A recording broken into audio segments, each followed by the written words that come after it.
Só vamos dar continuidade à nossa lei aqui 2419, né?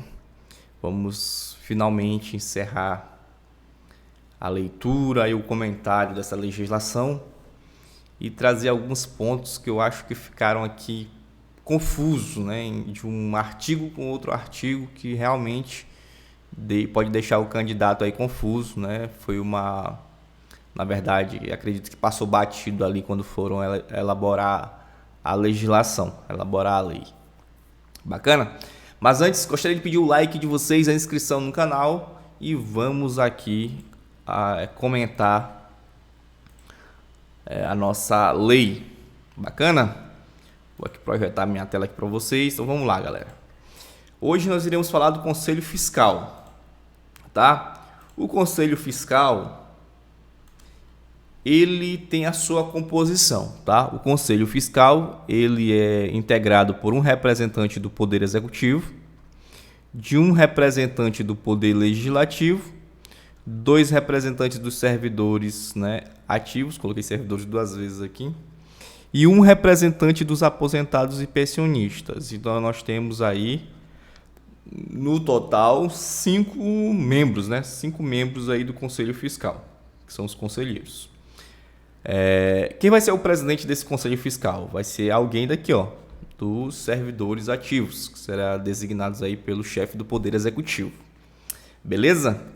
Interessante também que o mandato aqui deles aqui será de 2 anos.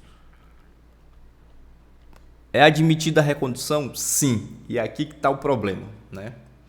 Aqui no artigo 9º, né, que fala da composição e do mandato, fala que é admitido uma única recondução, mas lá no parágrafo 5º que a gente vai ver, né, até vou voltar aqui para mim aqui rapidamente, lá no parágrafo 5º você vai ver que é admitida a recondução limitada a 3 mandatos consecutivos. Então ficou aí uma certa dúvida em relação ao artigo 9º e o parágrafo 5º. E pior que não foi revogado, né? Tá tudo certinho com a alteração aí em 2020 e tem essa contradição. No artigo 9º fala do mandato de 2 anos, ok, admitido uma única recondução. Lá no parágrafo 5º vai falar que é de 2 anos, né? Admitida a recondução limitada ao máximo de 3 mandatos consecutivos. E aí tem esse problema aí. Então vamos lá. Aí de acordo com a questão, pessoal, aí você vai saber, de acordo com o parágrafo 5º da lei, aí você vai dizer o que está no parágrafo 5º. Aí de acordo com o artigo 9º da lei, aí você vai dizer o que está de acordo com o artigo 9º. Tem que ter essa malícia aí na hora de responder a prova, tá? Porque essas leis aí municipais muitas vezes realmente vêm com erro. Vamos lá. Da composição e competência do Conselho Fiscal. Então nós já vimos lá, né? O Conselho Fiscal é um órgão colegiado consultivo e de fiscalização. O que ele pode dizer aqui, né? Que é um órgão colegiado consultivo e deliberativo. Aí não é, né? O COFIS está dentro do Conselho Consultivo e de fiscalização. Bacana? Não pode errar. Só lembrar de fiscalização com o Conselho Fiscal. Integrado por 5 conselheiros titulares e respectivos suplentes, com formação superior. E aqui vem, ó, preferencialmente nas áreas de economia, contabilidade, administração ou direito. E se não tiver nessas áreas, você pode colocar outras áreas, mas a preferência aqui é para essas áreas, tá bom? E o mandato de 2 anos, ok? Aqui que é o problema, ó, admitida, tá em vermelho aqui, ó, admitida uma única recondução, tá certo? Aqui no artigo 9º, esse artigo ele não foi revogado. Agora vamos para frente, ó. Aqui, ó, parágrafo 2º. A presidência do COFIS será exercida por um dos representantes dos segurados, que terá voto de qualidade, nós já vimos isso aqui. O COFIS reunir-se-á ordinariamente em sessões mensais e extraordinariamente a qualquer tempo. Então, as ordinárias, né, como a gente sabe, elas acontecem o quê? Mensalmente. Tudo bem? Só que ela pode ser convocada a qualquer tempo pelo presidente, né? Ou por pelo menos 2 de seus membros com antecedência mínima de 2 dias. Então, 2 membros conselheiros com antecedência mínima de 2 dias, veja que é 2 membros, 2 dias, né? Poderá convocar aí uma reunião, né, uma sessão extraordinária. Só que tem que ter a presença da maioria absoluta dos conselheiros. Se são 5, né, tem que ter ali pelo menos 3 ali, né, e deliberará pela maioria absoluta dos presentes. Bacana? Parágrafo 4º. Os membros titulares e respectivos suplentes do COFINS, né, serão designados pelo chefe do Poder Executivo, isso já falei. Aí o problema está aqui, né, galera? Aí fica confundindo a cabeça do candidato. Os conselheiros terão mandato de 2 anos. Até aqui, ok. Muito bem. Admitida a recondução, limitada ao máximo de 3 mandatos consecutivos e somente poderão ser substituídos no curso do mandato. Aí vem toda aquela situação que a gente já sabe, né? Em decorrência de renúncia, decisão judicial transitada em julgado ou de decisão definitiva em processo administrativo. Se você está só respondendo um PAD, não tem problema. Se você está respondendo a um processo judicial, também não tem problema. O problema é ter decisão definitiva no PAD ou decisão judicial transitada em julgado, ou você não querer mais, renuncia ao cargo, tá bom? Aí o problema tá que lá no artigo 9º fala de uma única recondução e aqui fala de admitida a recondução limitada ao máximo de 3 mandatos consecutivos. Aí você tem que ter a malícia, conforme eu falei, né? De acordo com o parágrafo 5º, aí você responde de acordo com o parágrafo 5º. De acordo com o artigo 9º, aí você vai responder o artigo 9º. Mas eu acredito que se a banca perceber isso aí, se tiver algum avaliador assistindo essa aula aqui, perceba isso aí, tá? Não vai colocar uma questão referente a isso aqui, senão vai dar um problemão, vai ter recurso para acabar anulando a questão. Parágrafo 6º. O conselheiro titular ou suplente que comparecer às reuniões ordinárias e mensagens que cuida do parágrafo 3º deste artigo perceberá jeton. Jeton, galera, é uma gratificação que é dada por questões de reuniões em conselhos, né? Sessões, certo? É tipo como se fosse uma ajuda de custo aí. Esse é o jeton. Lembrando, né, assim como no CMP, as reuniões extraordinárias não serão remuneradas. Isso aqui também vale para o COFINS. Parágrafo 8º. O exercício da função de conselheiro não configura vínculo empregatício. Tá bacana? O 9º. As reuniões do COFINS serão secretariadas por um de seus membros, registradas em atas, arquivadas em pastas individualizadas e encadernadas ao término do período de cada gestão. Parágrafo 10º. Até porque se vier novos, né, membros, tem que estar tudo organizado. Parágrafo 10, né, o 10º. Os conselheiros que efetivamente participarem das reuniões ordinárias e extraordinárias considerar-se-ão em efetivo exercício para todos os efeitos mediante a apresentação de declaração de comparecimento emitida pela Manaus Previdência em sua secretaria de origem. Então, vamos dizer que deu uma quinta-feira, né, o servidor precisou participar de uma sessão do conselho, né? Ele vai pedir uma declaração lá e apresentar na secretaria, que é como se ele estivesse aí em efetivo exercício do cargo dele. Bacana? Agora vamos para o Conselho Diretor, que é o CODIR, né? O Conselho Diretor. A composição dele é formada pelo diretor-presidente, né? Pelo diretor-presidente. É formado também pelo diretor... Aqui é amarelo aqui. Pelo diretor de administração e finanças e diretor de previdência. Essa é a composição do CODIR. Eu tenho 3 diretores aqui no CODIR. Ó. Veja, conselho diretor, 3 diretores. Conselho diretor, 3 diretores. Então, quem são os diretores? Diretor-presidente, diretor de administração e finanças e diretor de previdência. Bacana? Os membros do CODIR serão nomeados por quem? Pelo chefe do Poder Executivo. Agora eles colocaram o prefeito aqui, né? Para mandato. O mandato do diretor-presidente será de 4 anos. Veja que quando eu falei lá do mandato, lá da galera lá no início, eu falei que o diretor-presidente teria um mandato diferenciado, até porque o mandato dele é de 4 anos. E dos demais diretores de 3 anos, admitida a recondução. O mandato dos membros do CODIR não será coincidente. A pergunta que eles vão fazer: pode coincidir os mandatos dos membros do CODIR? Aí você já sabe que não pode coincidir. Parágrafo 4º. Enquanto não ocorrer a nomeação, serão automaticamente prorrogados os mandatos dos diretores em exercício. Tá certo? Continuando. Os membros do CODIR deverão ter nível superior, com formação ou especialização em área compatível com a atribuição exercida nos termos do artigo 25 desta lei. O sexto, ocorrendo a vacância de qualquer dos cargos de direção no curso do mandato, ele será completado por sucessor nomeado na forma do parágrafo 1º deste artigo, que o exercerá até o seu término. A perda do cargo dos diretores no curso do mandato somente poderá ocorrer em decorrência de renúncia, você já sabe, né? Sentença judicial transitada em julgado ou de decisão definitiva em processo administrativo disciplinar. Veja que são sempre as mesmas hipóteses, né, de perda dos cargos de conselheiros, de membros, de diretores, enfim. Veja que são sempre as mesmas situações.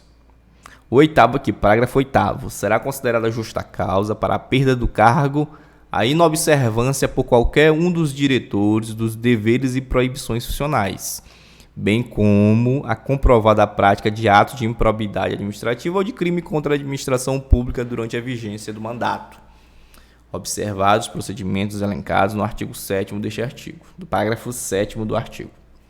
O 11, artigo 11. O CODIR reunir-se-á ordinariamente em sessões mensais, né? Sempre vai se reunir em sessões mensais.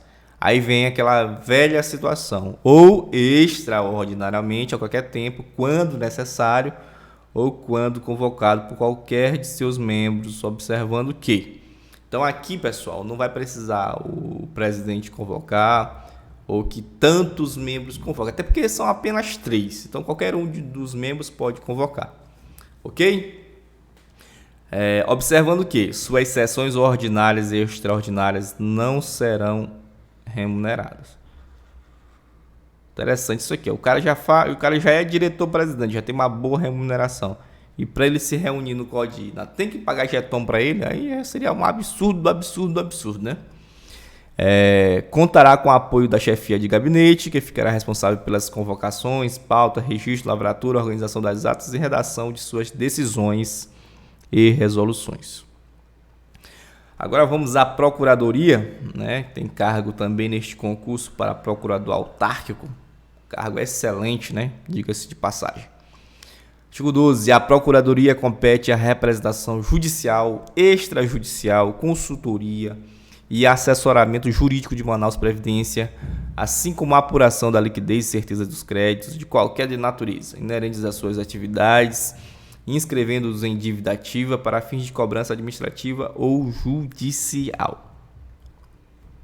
Além disso, pessoal, os honorários advocatícios arbitrados pelo Poder Judiciário ou pagos administrativamente em ações de qualquer natureza, em que a Manaus Previdência seja parte ou interessada, constituem encargo do devedor e serão recolhidos, rateados e distribuídos em partes iguais a todos os seus procuradores efetivos, sendo vedada qualquer forma de discriminação quanto ao gozo desse direito, nos termos do regulamento interno a ser editado pelo diretor-presidente. Então, além da remuneração do procurador, ele vai perceber honorários advocatícios, né? Isso é muito bom. Então, você que vai fazer o concurso para procurador, saiba que você também vai receber honorários. Então, muito bacana, que isso dá um upgrade aí na remuneração, muito bom, né? Parágrafo 2º, aos procuradores efetivos da Manaus Previdência é devida a gratificação de procuratório no valor equivalente a 50 unidades do município. Então, veja, né? Então, veja como é bom ser procurador. Tem a remuneração, tem o vencimento básico, né? Tem honorários, tem gratificação. Até que haja 3 coisas que integram aí a remuneração do procurador, né? Honorários, gratificação, enfim, tu vai dar no final das contas a remuneração vai ficar bem alta, né? Em relação à superintendência de investimentos, né? A superintendência de investimentos compete gerir investimentos da Manaus Previdência, controlar e acompanhar os investimentos e outros contratos correlatos. Parágrafo 1º. A indicação do superintendente de investimentos será efetuada pelo conselho diretor e aprovada pelo Conselho Municipal de Previdência. Então vamos com calma. O superintendente, vamos lá. Superintendente. O superintendente, ele vai ser, né? A indicação vai ser por quem? Vai ser pelo CODIR. Pelo conselho diretor. Bacana? E vai ser aprovado. Aí, ó, o CODIR indica, né? O CODIR indica e o conselho, o CMP, aprova. E o CMP aprova. Então, para que tenha o superintendente, né? O CODIR vai indicar e o CMP vai aprovar. Deixa aqui na descrição do vídeo que tipo, né, de ato administrativo é esse. Então, você que estuda direito administrativo, escreva aqui no comentário que tipo de ato administrativo é esse. Se é um ato composto ou é um ato complexo. Coloque aqui na descrição se você chegou até aqui assistindo esta aula aqui. Parágrafo 2º. Aprovada a indicação nos termos do parágrafo 1º deste artigo, o superintendente será nomeado para mandato. Qual é o mandato do superintendente? O mandato dele é de 3 anos. Admitida a recondução. Bacana. O terceiro, parágrafo 3º. A perda do cargo de superintendente de investimento no curso do mandato somente poderá ocorrer em decorrência de renúncia, de novo, sentença judicial transitada em julgado ou de decisão definitiva em processo administrativo disciplinar. Sempre as mesmas coisas, galera. Então, a perda do cargo de qualquer besteira que esteja aqui escrita aqui vai ser o quê? Renúncia, sentença judicial transitada em julgado ou decisão definitiva em processo administrativo disciplinar. Tá certo? Parágrafo 4º.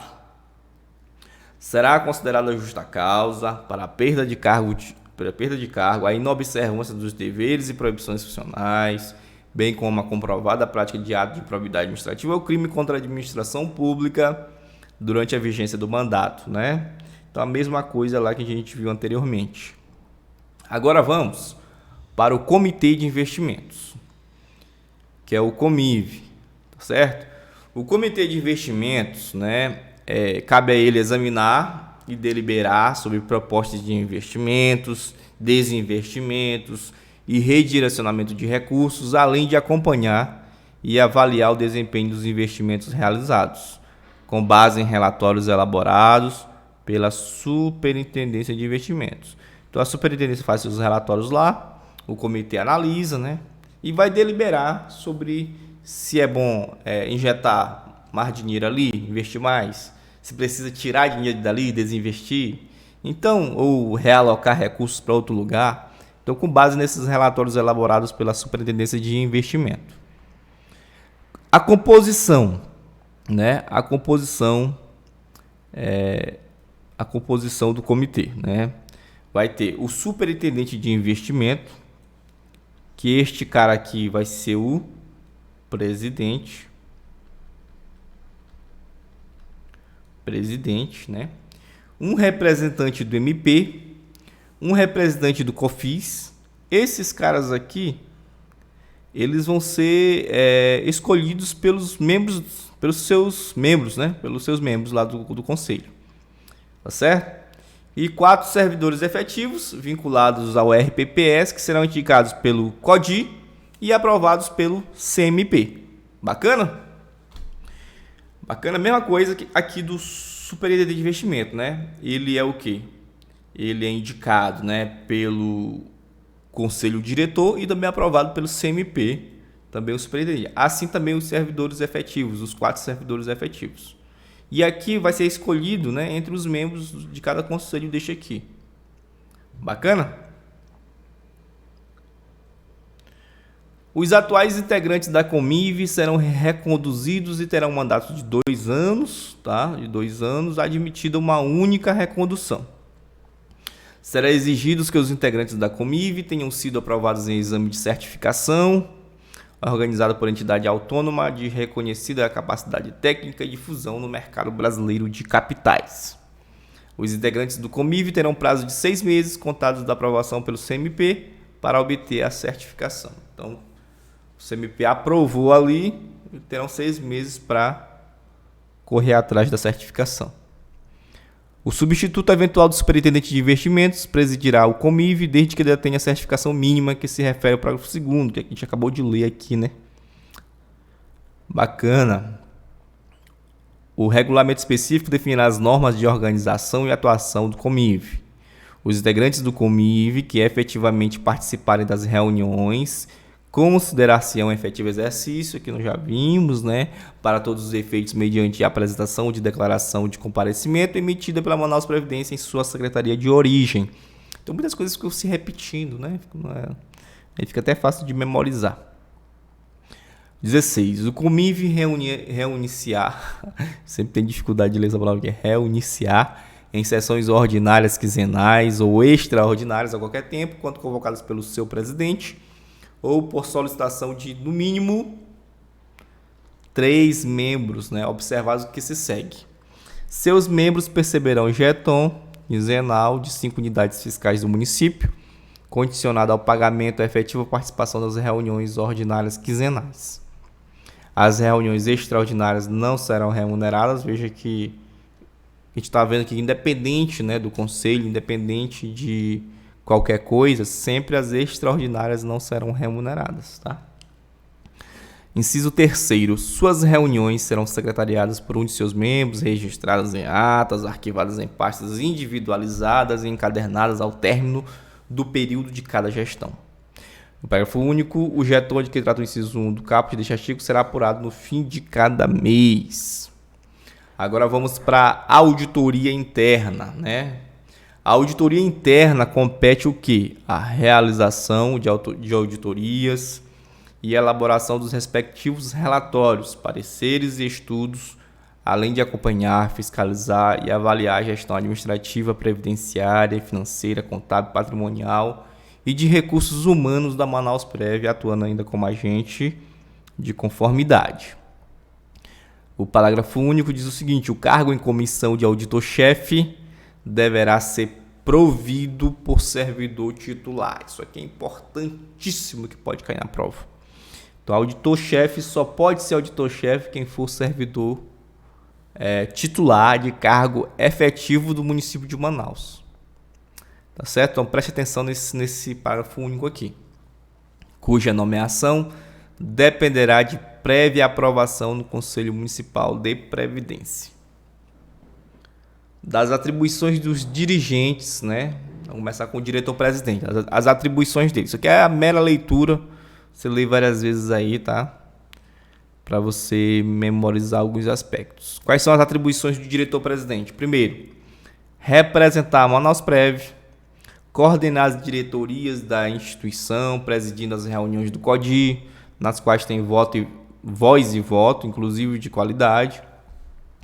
Autorizar conjuntamente com o diretor de administração e finanças investimentos e desinvestimentos e redirecionamentos efetuados com os recursos dos fundos da Manaus Previdência, assim como os do patrimônio geral da Manaus Prev, após a deliberação do COMIV, atendido o disposto nesta lei e na política de investimentos.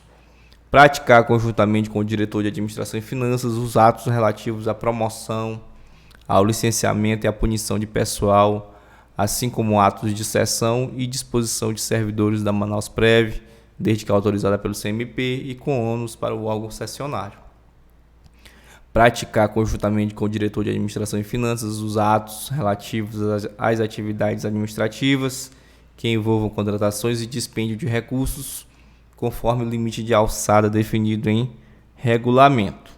Praticar conjuntamente com o diretor de previdência os atos relativos à concessão, revisão, suspensão e cessão de benefício previdenciário.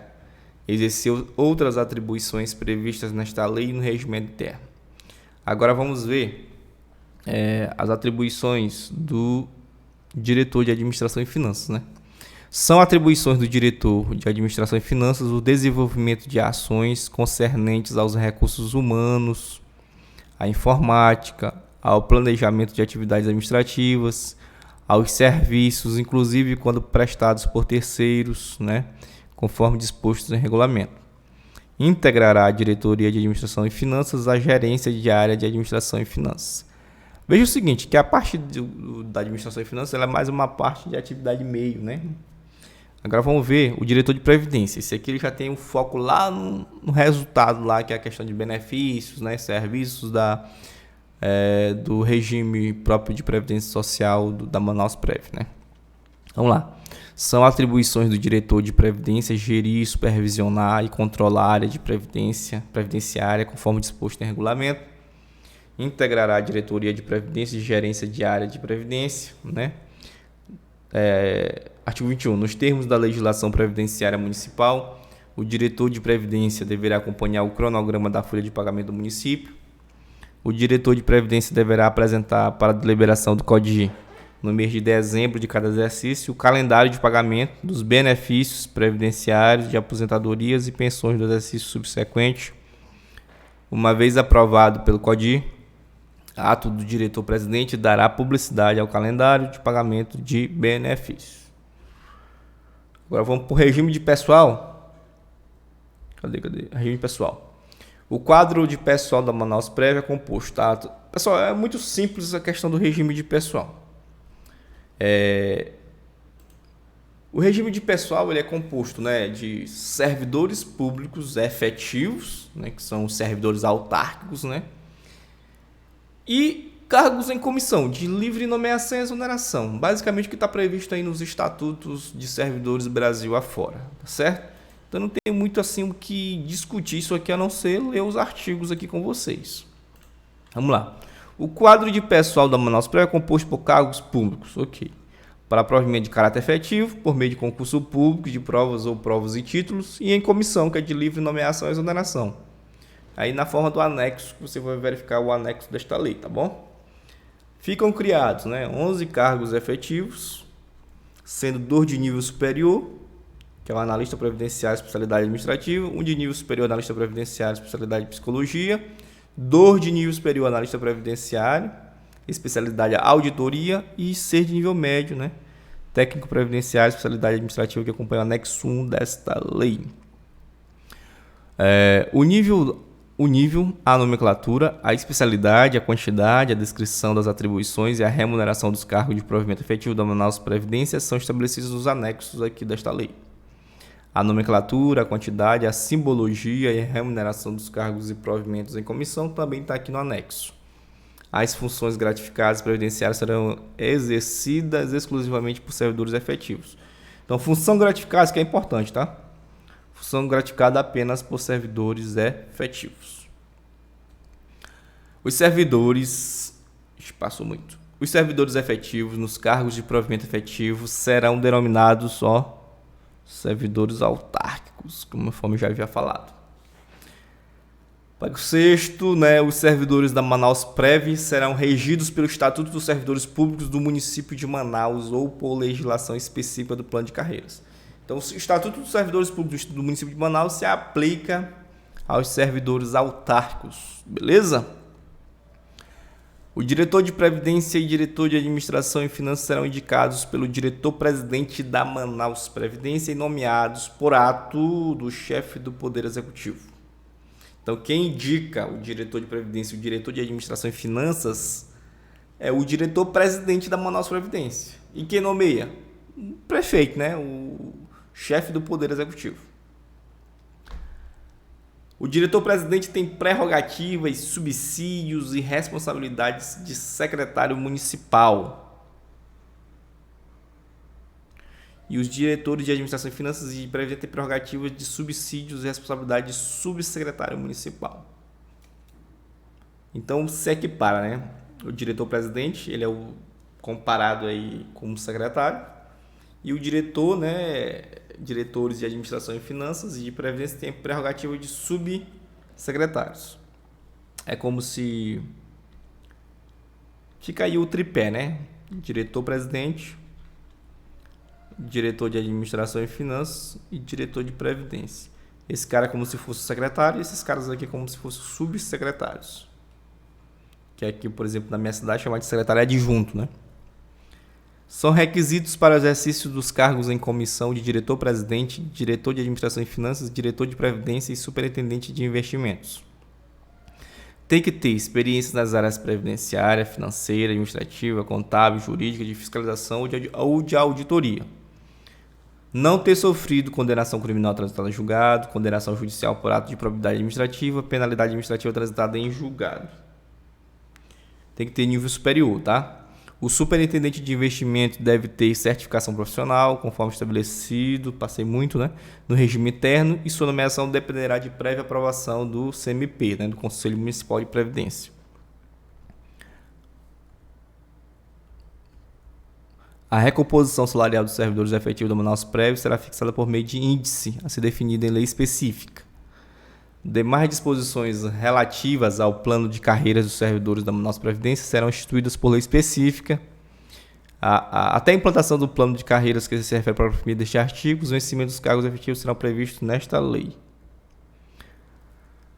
E as disposições finais e transitórias, né? Eu até bom, vou dar uma lida aí, vai que o examinador ele é louco, né? Pega algumas questões aqui do finalzinho que o cara nunca lê e coloca uma questão dessa. E aí lasca tudo, né? Então, 27. As despesas para com a manutenção da Manaus Previdência serão custeadas com a dotação financeira e orçamentária proveniente da taxa de administração nos termos de lei específica. A Manaus Previdência será responsável pelo custeio dos treinamentos, custos de atualização, certificações e afins necessários aos membros do Conselho Municipal de Previdência, Conselho Diretor, Conselho Fiscal e Comitê de Investimentos, no curso do mandato, para o bom desempenho das suas atividades e no interesse da administração. A Manaus Previdência poderá reembolsar as despesas do servidor ou membro de conselho quando realizadas para a obtenção de certificação profissional, desde que previamente autorizado e justificada a necessidade da certificação. Se o cara precisa da certificação, a Manaus Previdência poderá custear as despesas, né? O regimento interno da Manaus Previdência será revisto no prazo de 180 dias, contado da vigência desta lei. Então já deve ter, né? Já deve ter visto isso aqui. Pelo que já deu mais de 180 dias, né, da lei. Provavelmente o regimento interno já deve ter sido revisto. A carga horária dos servidores da Manaus Previdência é de 40 horas semanais, tá bom? Então você que será aprovado neste concurso vai trabalhar 40 horas. Aí, interessante isso aqui, ó.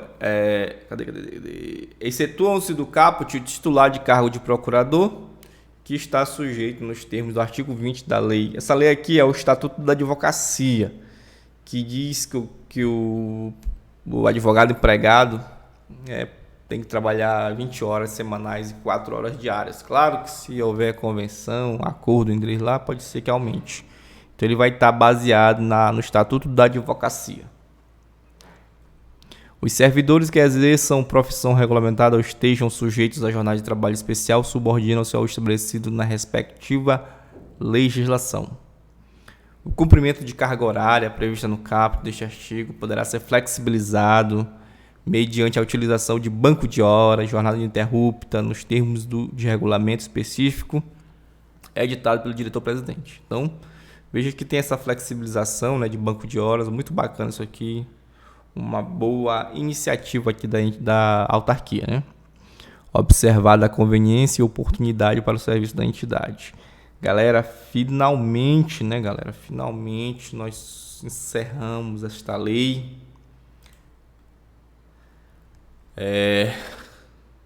Você ficou até aqui, parabéns, né? Você ficou até aqui comigo, parabéns mesmo. Espero que você realmente consiga a sua aprovação.